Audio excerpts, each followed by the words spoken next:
at the state of the economy. What is the latest development economy is concerned? The housing levy continues to solicit various reactions from different facets of the society. Confluence of factors actually coming to bear, and we want to analyze that today. As you see, also we have the Teachers Association corporate, which is now demanding that the Teacher Service Commission return the money they have deducted from this or last month's pay slip. What is the way forward? At the same time, we saw also President William Ruto speaking to one of international media houses regarding housing levy, not even housing levy, but also the Haiti mission, saying even as early as next week that deployment will happen. We're eagerly waiting to see how that will be. And we look at the middle class right now, which is bearing the brunt of the hard times that we're living in, according to one of the dailies. This morning, we shall be looking at the middle class and the plight of the middle class as far as the economy is concerned. Middle class, especially with the power bills that has jumped to 70% in a year. The cost of 200 units of power has shot up by 3,073. Increase also follows end of subsidies and shilling freefall. And we can see there is an attempt also by Kenya Power to try and get a consultancy service on how they're going to mitigate the effects and the impact of a dollar right now that is adversely affecting them. We shall be looking at that as well with our panelists this morning and a confluence of other issues that are on the table. Already in studio with me, up and early, is Professor Gituro Wanaina, who is the professor at the University of Nairobi School of Business. Also, we have the chair of Kenya Diaspora Alliance, Dr. Shemu Chodo, with us. Good morning, gentlemen. Morning. I can see, professors, your coffee is simmering hot. And also, we have Shemu Chodo's enjoying my tea. Hot water. You're enjoying your tea as early it's 6 past. By the way, 6 o'clock. In the earlier days, the BAL in UK, we used to crack a joke that in Kenya we drink tea, we export coffee. We export coffee. Because they would drink a lot of our coffee in UK. All right, someone is smelling coffee this morning. Right. Even as you smell your coffee, knowing that, yes, it's going to be a good day. Let's see how the weather will be.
All right, and that's how the weather will be. I just want to hear also from ex Iraqi, who is with us this morning, Pendali as well.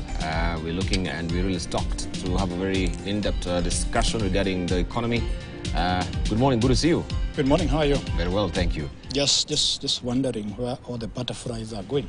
Well, the butterflies? Yes, you look around Nairobi, there are so many butterflies. Really? I've not been that observant, maybe you can tell me. I saw that, and when I asked where they are going, I was told they are running away from inflation.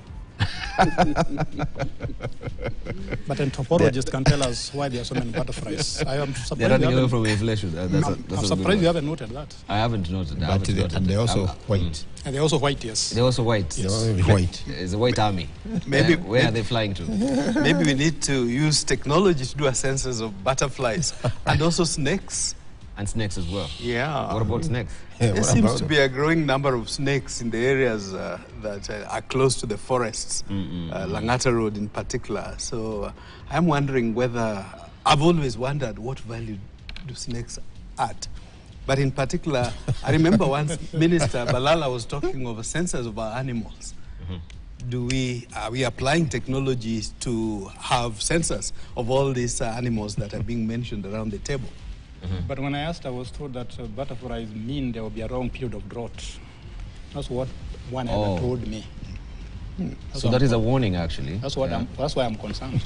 Okay, indigenous knowledge. Yes, indigenous knowledge. All right, okay. That seems to be something that we need to consider as well. So even the National, is it Drought Management Authority? Yes. Should be taking cognizance of that as well. But in terms of mitigation and preparedness, because they normally say there's a cycle, there's a pattern, that when we've seen the bounty, there's so much rainfall also, we should be cognizant of the fact that we'll have a dry spell as well, maybe in 2 years or 3 years' time. So we should be having our silos full, so that we have enough grains. Grains are easy to keep maize. And we need a Joseph right now. Yeah, I can see you're very religious, but at the end of the day... Not being religious, just being biblical literate. I don't know. I remember going to the countryside recently, and one of the silos has become a supermarket. I won't disclose where it is. But I wonder whether the other silos in other parts of the country are active and is storing grains for the rainy day.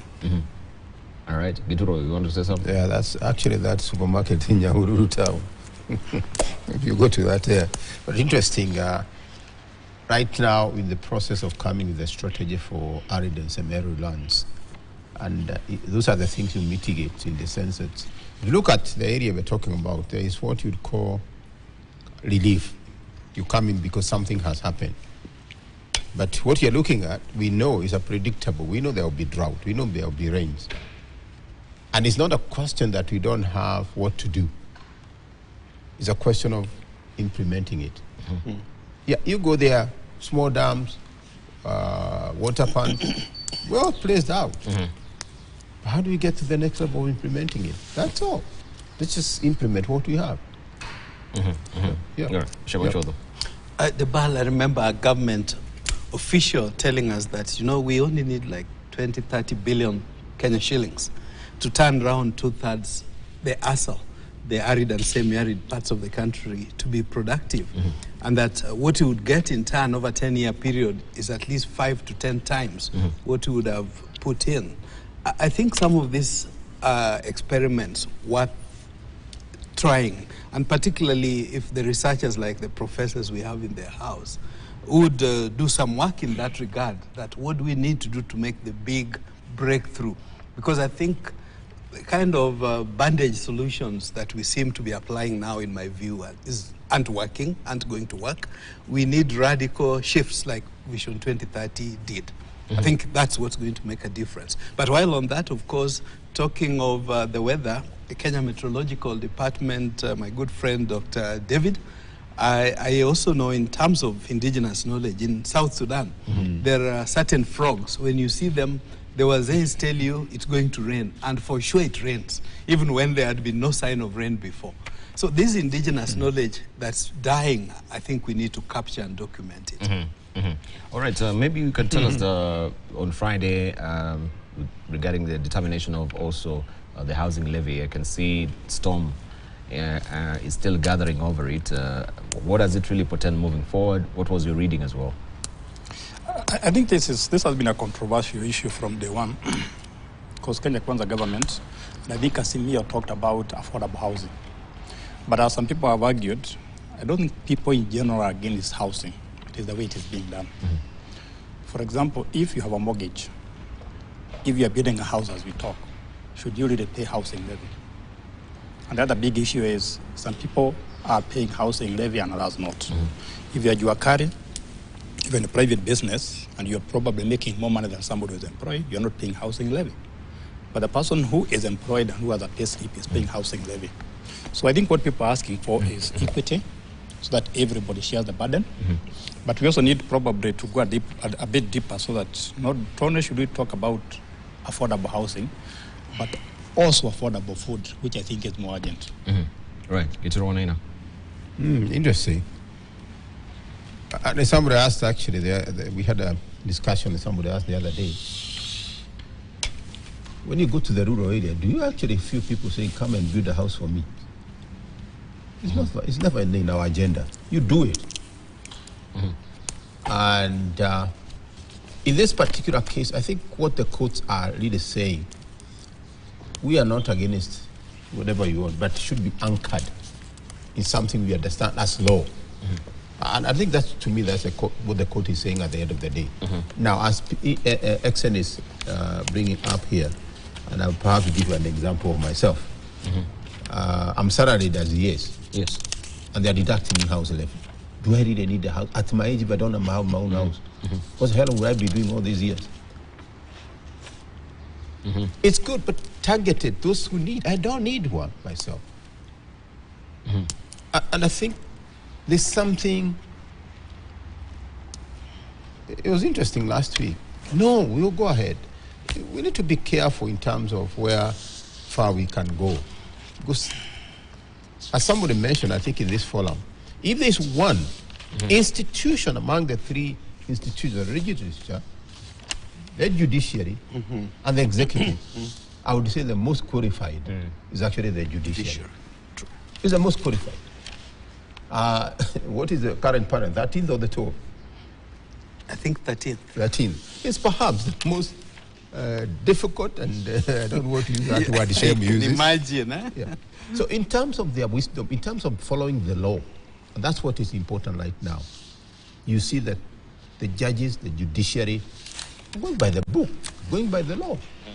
And something, as XN is saying, is good for those who love it, but it's also important when you look at people like Singapore, the model you're copying, which is totally not correct. Singapore was very clear. The way they went about it, their pension, 95% of the Singaporeans are all employed, if not more. So it's, and let's not push it. Pushing is not helping it at all. Yeah. All right. Okay, I just want to see what is fresh off the press this morning as well before we embark to stories. I don't know if we can project the papers, if it's ready or not, so that we can continue pace with the conversation, especially on the IEBC and how it's going to give a crisis, or we are actually facing a crisis. IEBC court deals Raila major blow. That is what is the splash on the front page of the Standard this morning. IEBC court deals Raila major blow. Filling vacancies are key recommendations of talks between President Ruto and opposition chief Raila Odinga could be rendered dead in the water after the High Court ordered for the immediate recruitment of electoral commissioners, emphasizing the need to obey the Constitution and noting that the talks did not have backing of law. This story continues on page 4 of the Standard today, and we can see Justice Mugure's Thande's determination there, just a snippet, an excerpt of it, saying compliance with the Constitution should not be suspended for the sake of political expediency. This intervention is therefore justified, more so because the talks are not anchored in either the Constitution or the law. And Tujuwan's EADB officials summoned for questioning, and this is just in regard to his property and the 2 billion shillings loan that is in question. Ruto's visa-free entry proves tricky for some. When the president announced that Kenya would become a visa-free country, many did not expect fresh requirements with new costs and paperwork for some. You have a story, a special report on page 2. Is Bull Inacio innocent? Police seek answers. Police have stopped the burial of a man allegedly killed by Senator Boni Khalwale's bull in order to seek a second opinion on his autopsy report. That story continues on page 3 of the Standard today. Government suppliers to wait for pay verification. Treasury holds up a ray of hope, but suppliers will have to wait a little bit longer as plan that includes verification of claims is rolled out. You have a story on page 7 of the Standard this morning. And teachers furious over January's housing tax cut. That story continues on page 9. Africa Development Bank gives Kenya debt lifeline. Another debt is coming in, and this is on page 19 of the Standard today. Biden versus Trump. That is on page 23 of the Standard. Will local coaches triumph? That is the story that you want to follow there on page 39 of the Standard. This is how it looks. Also, you have the Real Estate Pullout magazine coming in handy for you. Get all the wiser as far as the real estate sector is concerned. Why you may be living, well, it doesn't really show the whole scoop of it there, but you can grab the Standard to see what the headline is. All right. Storm over housing levy. Just as we were seeking the sentiments from our panelists, this seems to be also the headline here. Crisis states, two-pronged strategy in court and parliament to salvage the fee. The big divide. This is here where you have the big divide. Raila asks president to stop railroading the levies and convene a national dialogue on implementation of a housing project.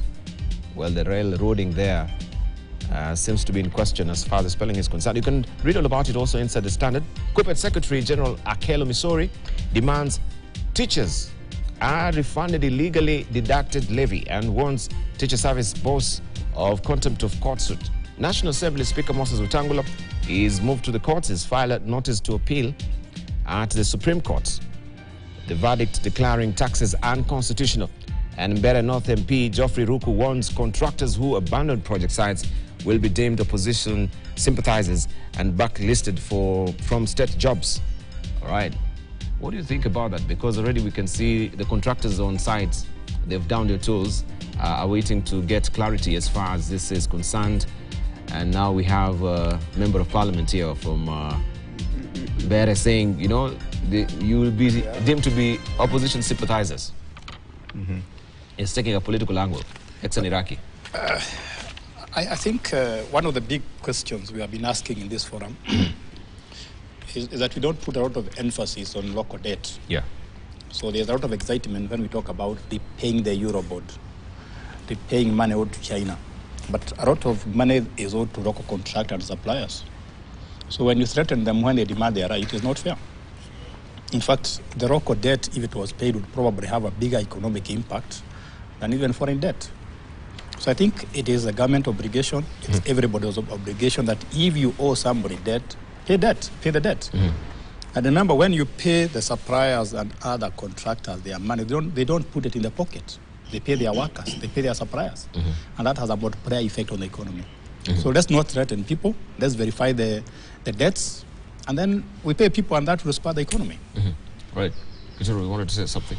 Yeah, I think as you are going on page 8 of the Standard is very interesting, this level we're talking about, where we have this table where it says for the bill, against the bill. Yes. And you read a statement here, you get a bit concerned. And I'll read it. Of authority from Kenyans and God,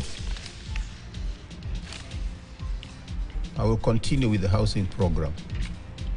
Authority from Kenyans and God. Yeah. That's a very strong statement. It's a very, very strong statement. When you invoke now God, it becomes a different kettle of fish. Yeah. Yes. And I can't say more. You can say more. I can't say more. Maybe I can. Yeah. Let me pass to my friend here. Let me come to Dr. Shemo. You know, he's been a church deacon. Yes, that's before. right. Proudly, yes. You should be wary of anyone who says that, you know, you have A message from God. Yeah. I give benefit of doubt the bar because matters of God, of faith, and of spirit are very strong. So I am assuming that's being said in good faith. But that notwithstanding the bar, I wouldn't say that housing is not such a key issue in rural areas. I know, for example, I think it's in Siaya, where a U.S. organization, I think it's called Giving Direct, has been helping families who have ramshackle homes to have decent housing.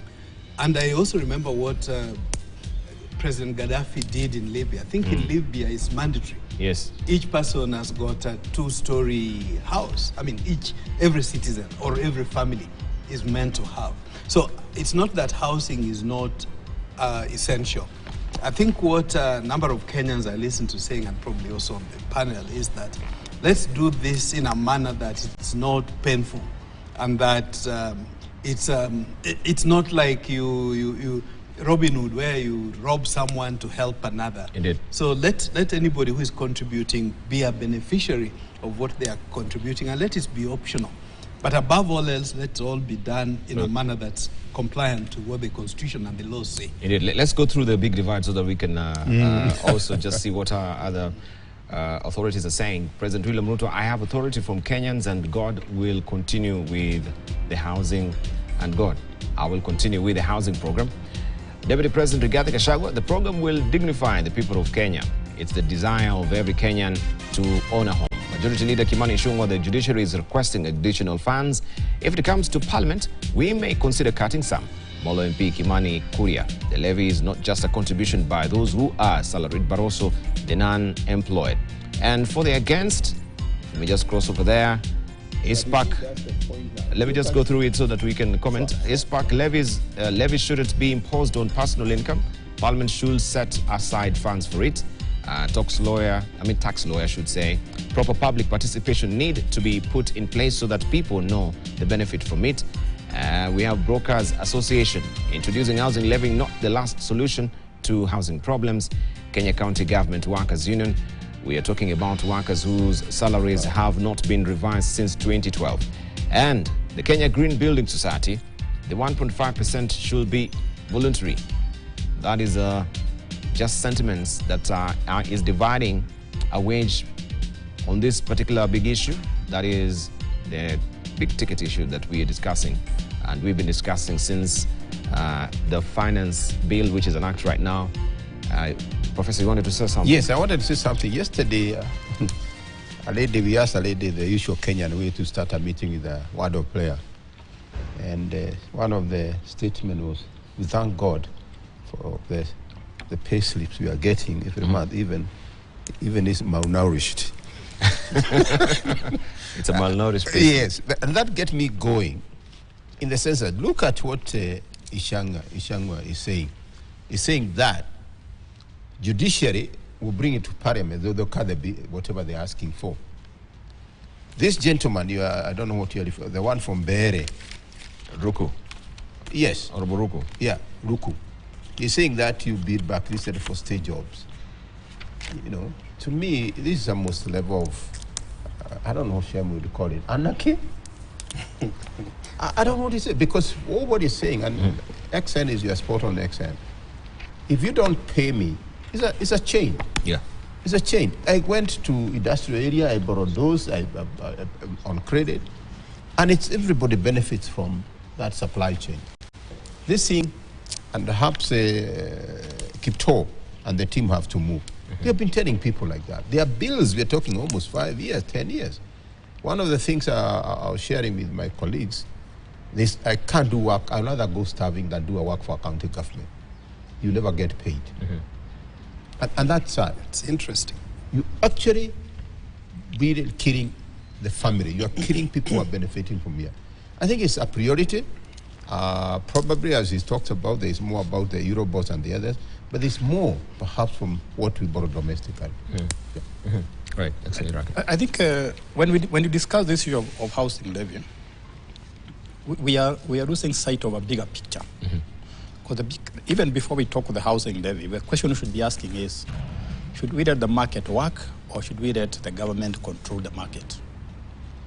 Because for the last several years, all the houses in this country have been provided by the market, except maybe some county council of government houses that I see in Eastlands, Most of the houses in this country have been provided by private market, by the market, by private sector. And we should be asking, why should we not enhance the private sector to provide more houses? And one of the areas I've always targeted is, I'm not going to get a mortgage to buy a house at 20% interest rate. But if the government could subsidize a mortgage so that I pay 6% or 5%, as some banks and other institutions do, I'm sure there will be more houses in the market. But now it's appearing as if it's only the government that can supply the houses to the market. So let's also give incentive to the private sector so that they supply the houses. At the end of the day, we are going to have more houses, and more people are going to be happier. But like we did it, and I remember now, if you recall, at Gara, they are beautiful, affordable housing for public service. ADA, the Big Four agenda, it was there. And nobody was a penny. And and I've gone there, the civil servant, the public service benefited from there. It's a way we can deal with it. Not necessarily coming and taxing somebody. And what I found, those houses are very decent. Indeed, one of the and I think we had one on Makarioko, we had some others somewhere in Angata, and they were done without the kind of huraburu we are going through. But then before I finish the ball, 70% of Kenyans live in rural areas. But if you look at the housing levy, it's about urbanites, that we should have affordable housing in every town and so on. So who is improving the livelihood and the houses of the people in rural areas? The Ramshakos he talked about. So majority of the Kenyans are in the rural areas, but the levy is about people in urban areas. So let's also remember them, that the houses can also be improved. Indeed. Right. Okay, let's say the stories of the day right now so that we can actually also be set for a discussion. A lot of things that we have in our way. If we may just go to the top story, we begin from there.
President William Ruto has vowed to continue with plans to lead the UN security mission to Haiti, despite a court in Nairobi last week blocking the deployment. Ruto, while speaking with Reuters, said the mission could go ahead as soon as next week if all the paperwork was done to satisfy the demands of the court.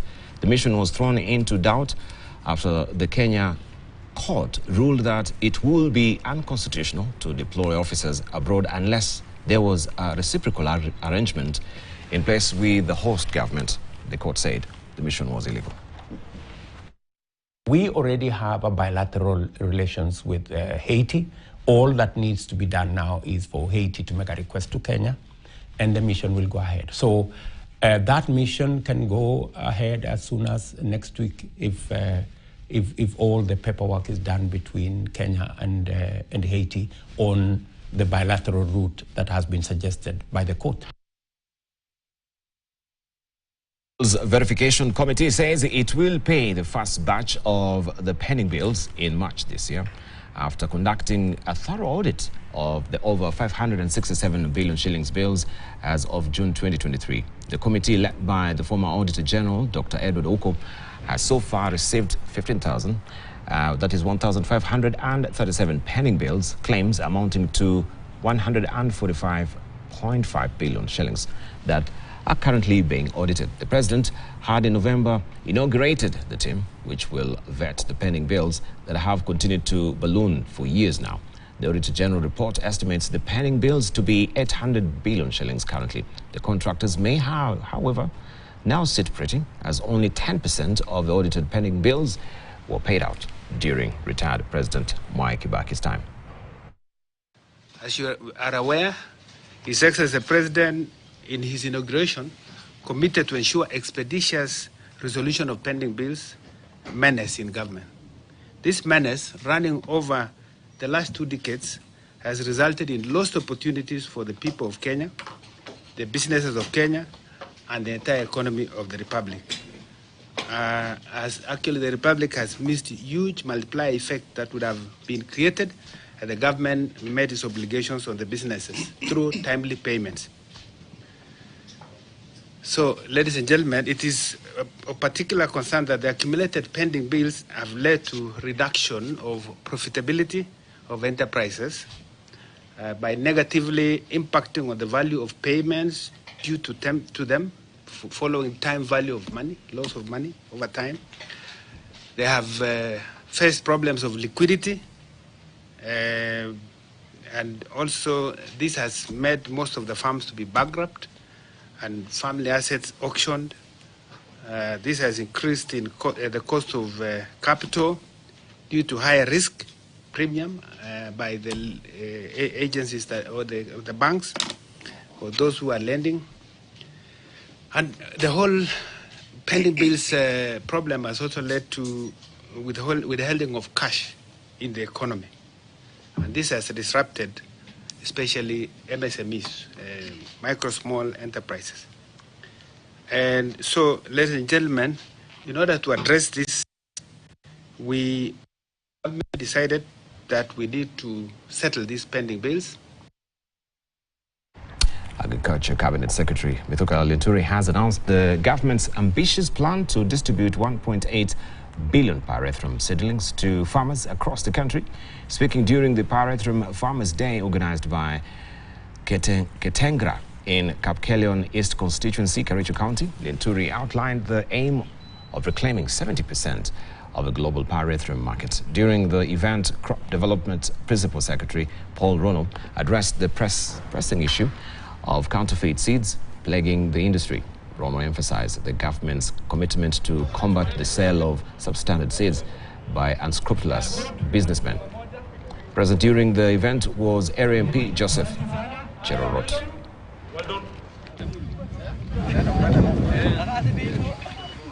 Ni kwamba the government is deliberate in the promotion of growth of pyrethrum, because pyrethrum is the best and most recognized organic pesticide to store our food.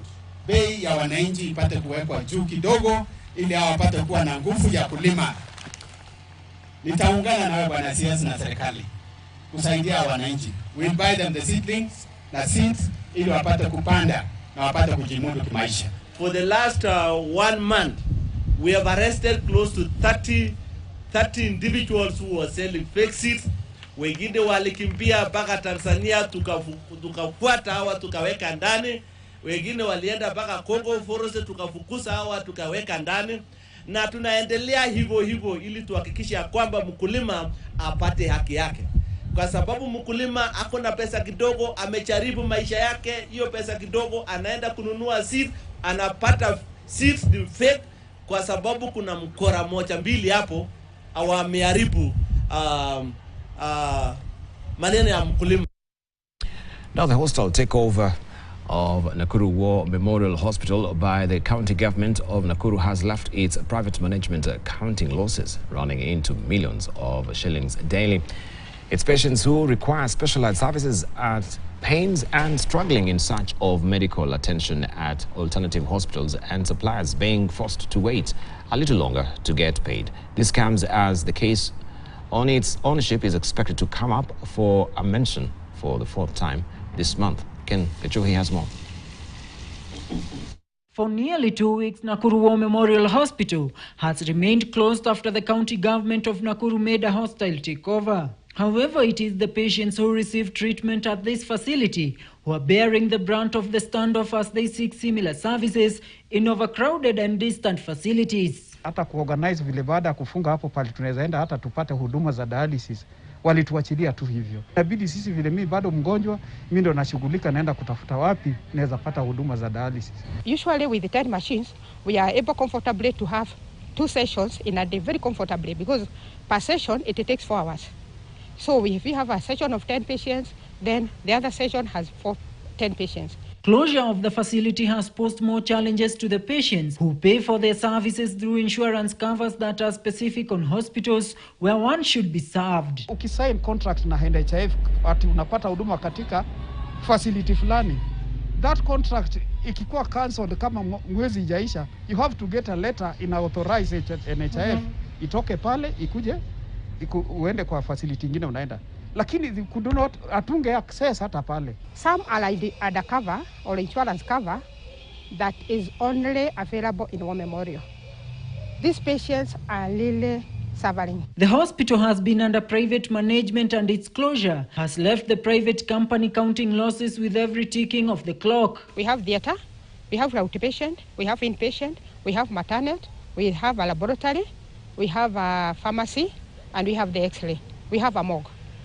All that gives us an income. By the end of the day, we are able at least to make $1 million. The hospital is staring at even greater losses in equipment that require routine maintenance and servicing, in addition to medicine that require special handling. Most of these machines are not, they are supposed to remain on, and especially like the CT scan. If it has been off, then that's another disaster. We have other drugs that are kept in the fridge. We have a life-saving drug, a thrombolytic drug. It is in the fridge. We are not monitoring the temperature of the fridge. The hospital's CEO, Patricia Musale, reveals that the hospital lost millions of shillings after the county government invaded and released all admitted patients without a plan of clearing their medical bills last year and during the recent raid. We had patients in the ward. These patients had bills amounting to 3.3 million.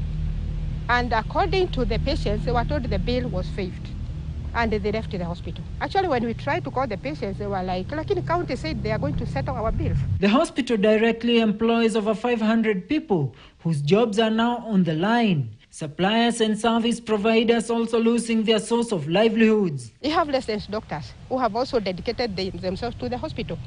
Some of them have been there for the last 10 years. We have the suppliers who supply medicine, drugs, consumables. We have the ones who come to service our machines. Ken Gashuhe, KTN News.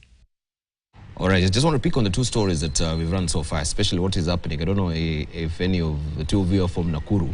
Could also be assuming, and maybe Dr. Shemo Chodho as well is from Nakuru. It has been such a frustration, but we can begin with the pyrethrum. I thought pyrethrum was really done and dusted in this country. So seeing some seedlings being given out is a good hope. You can actually see I'm salivating to respond to that because I'm a child of pyrethrum. Oh, you're a child of pyrethrum. When I was growing up, I picked pyrethrum. One of the things I feared most was the weekend, because when other people are resting from school, I was busy picking pyrethrum. And that year, since the market collapsed, I can tell you for free, there's still some money my parents are owed by the Pyrethrum Board of Kenya. So I hope when we talk of paying bills, that's also included. They'll be paid that money. But I think if you look at the shift towards sustainability, I think it's time we brought back pyrethrum. Because the insecticide we get from pyrethrum is more sustainable, affects the environment less. But we must also remember it's a very labor-intensive crop. I can remember that. In fact, during Corona era, If I can give you a bit of history. During Mau Mau, a lot of people who were working for the colonialists were repatriated back to their homes. Now, when they were going back after the Mau Mau subsided, one of the easiest way to get a job back was if you have children, if you had children. Because children were very good in picking pyrethrum. They were seen as cheap labor. So I think pyrethrum is very dear to me, but I hope once it is introduced, farmers will be paid on time, they get their money and do what they're supposed to do. All right. Gituro. I don't think he has ever picked pyrethrum. It seems like... No, I didn't pick pyrethrum, but I picked coffee. The cash crop, very bad where you are. So I actually picked coffee, either at home or to earn some money. These farms which were in Roiro, huge farms of coffee. So we would go there and pick coffee. At the end of the day, I think we were being paid some cents or something, and basically it would be thrown into a debe, because you measure how many debes have you done for the day. The sad thing was that in the process, were guys selling madazi as you're picking. So some of us would eat more in madazi than what we are going to get from the debes. But it was a very good experience. My mom was fantastic. She would actually get almost 2 sacks. I was getting a half. So we had that experience, as he says. Then we was at home. There was coffee also. So you pick that, so the experience there. But I have one of the PhD students, and he's speaking somewhere in Nakuru, and she's looking at the pyrethrum sector. And one of the things she's saying, what is this? Perhaps we need to start the pyrethrum center. I think it's beyond the seeds. And it's interesting. I was trying to put the thing, Haiti, Pedding Bills, Pyrethrum, Memorial Hospital. Sad story as we're talking about. And you can see somebody lead a line through their eye. And I asked, are we committed? Because if we're going to turn what he's saying, it's not just the seeds. There's more which goes to the pyrethrum and any other. One, there's a market, ready market for pyrethrum. So the market is not an issue. It's really the production from side. And it's not just pyrethrum. Which other crop can you say? Except, and I've said this before, we are planting more flowers now, we are planting more avocados, and you don't eat those damn things. Right? You can't tell your kid, tonight the meal is avocado. It's not a meal, it's a good food, but it's not that. But if you focus things like that, pyrethrum, and I think it's mostly in the tropics where, and highlands. And highlands. So we have a unique opportunity. It's something you can leverage it. But it's more, let's dig back deeper into it. The same we are giving seeds for maize, we are giving fertilizer, and people in here say, no. What we want is water. Hiyo borea sisi tutatafuta. Seed, utafuta. So let's step back and take these things more seriously as a nation. Because without food production, fine, you have a problem, and you have something about the middle class. Maybe I hope will come with it. They will react to that. You are vulnerable if you are depending on food from outside out there. So it's a good idea, but let's approach it in a different perspective. Yeah. Right, Dr. Shemichodo. There's something you talked about Haiti, and I think this cartoon says it's all. We will come to the cartoon much later. The ball, even though I didn't pick pyrethrum, but as a young... You must pick something else. As a young person, tell us what you picked. I picked coffee. Actually, Really? I'm a child of coffee as well. That's where we went to school. But I also did a bit of sisal. Oh. I also did a bit of cotton and sunflower. But on pyrethrum, one of our senior members in Canada actually, together with a team in the UK and Egerton University, are looking at these areas very critically. I think he has a farm in Nanyuki. And offline, I'll take this up with the professors to see how we can get all these groups that are doing research in that sector to work. Because what the little I remember about pyrethrum, when there was the locust threat, you probably remember, I think it was Minister, was it Mwangi Kunjuri's time or one of the previous agriculture ministers? It turned out that what we needed was non-invasive, or in pesticides or insecticides to contain the locust. And I think what we don't do a lot of is innovation, because there are many ways it turned out at that time I got to know, because this group, as they were working together with some people in Egerton, on the sideline I got to hear a bit of what some of the new innovative and research outcomes that they were churning out. So in terms of pyrethrum, because each of these crops we're talking about, apart from the money they bring as cash crops, there are other ways they help the economy and the ecosystem to grow. But having said that, the BAL, in terms of the other crops, coffee, it's so unfortunate that coffee production in Nyanza, where I come from, has gone down, I think, and that it has done in other parts of the country. We need to resuscitate it. Of course, the kind of coffee that we produce, I think we would get better value if we're more strategic. I was watching a video, which probably has gone viral, of a Kenyan products major shop in Canada, where all these things are being sold. A kiondo is being sold, for example, for $30, $40. You know, some things that here, they're being sold there for 5 to 10 times the cost that we sell them or buy them here. It's like a big supermarket some Kenyan groups have set up in Canada. I think if we are more strategic, we would get a lot more value. I was also watching interesting work where what that Senator Oledina has done, and it was being visited by, I think, Honorable Jalango. Again, some very prime products that are going for about 5-10 times the cost, the ordinary cost. If we primed our products and got the right value for them, we would go far. But the BAL, if you permitted me, I had a very interesting conversation yesterday with experts in the money markets and all, and in terms of where do we get money to reboot our economy. And some people were reasoning, and I think I was in the company of some of our top specialists on money markets, unit trust, and all that. And they're saying part of the problem with Kenya is we do using the same old methods that were used 30, 100 years ago, 50 years back. We're very lazy at being innovative and creative. I really liked an article that Governor Kangata wrote in one of his weekend columns, that we are moving from a stage where those who will be at the front are not just those who are innovative, but those who are creative. These guys were saying, look, and it reminded me of, I was asking, by the way, when we had, I think what was called, there was the Emma Kiba. And I remember the idea was, how can we get money from the very lowest? I think it was from as little as 3,000 shillings. 3,000, yes. So that ordinary Kenyans could participate in our economy. And with that, I am informed that on the 4th of February, there's a bond that's being opened. As usual, it's likely to be oversubscribed. The experts were saying people get 17% return, a straight line, meaning there are no two issues about it. You know, often there are people in the money markets who tell you you'll get 17.6, 18%, or even 21% per annum. But when all the that's gross.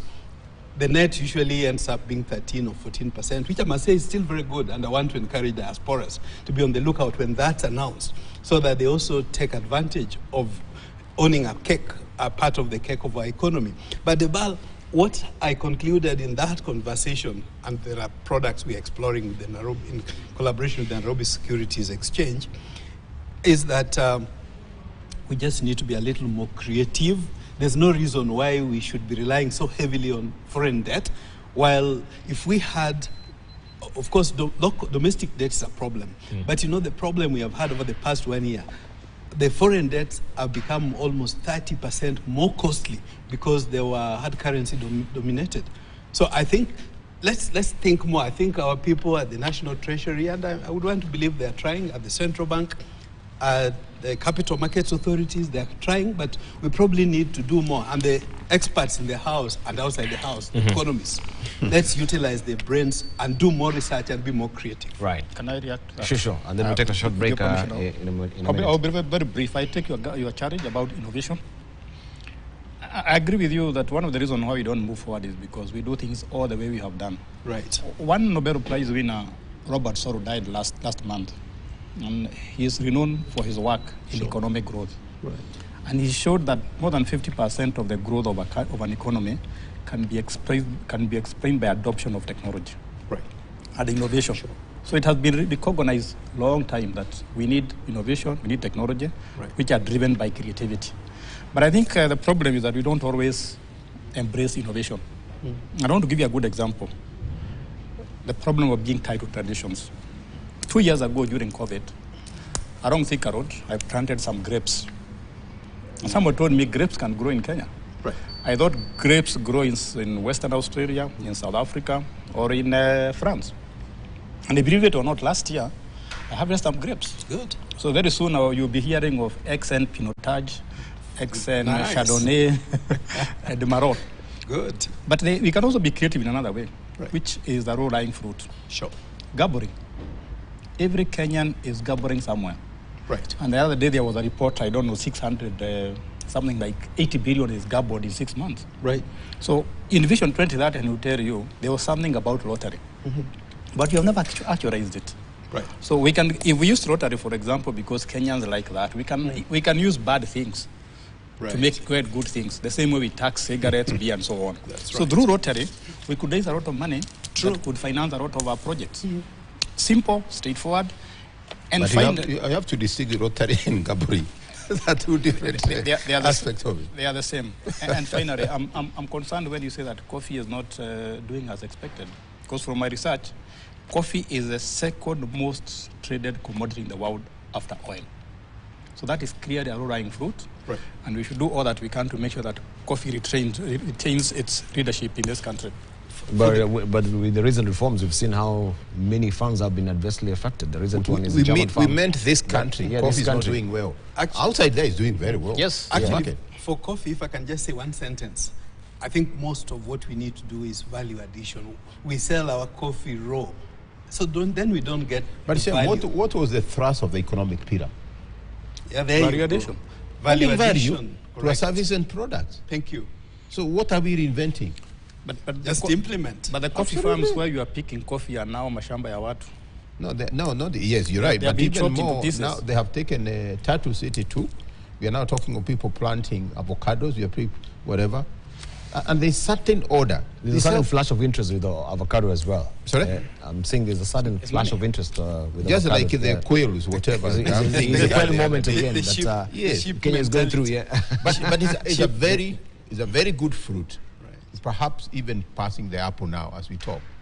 But what you're saying, as a government of the day, we have a responsibility of where to build houses and not where to.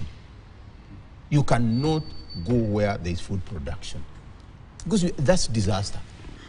All right. We want to take a short break. It's 7 o'clock on the nose. When we circle back, we want to gravitate now to what is happening in the markets. So Connie there. And we'll be telling you why Kenya Power is seeking the services of a consultant to try and advise the farm on the dollar impact. And also, we shall look at the labor export migration policy, where Kenya launches digital skills database to boost labor exports, and also the surefire proof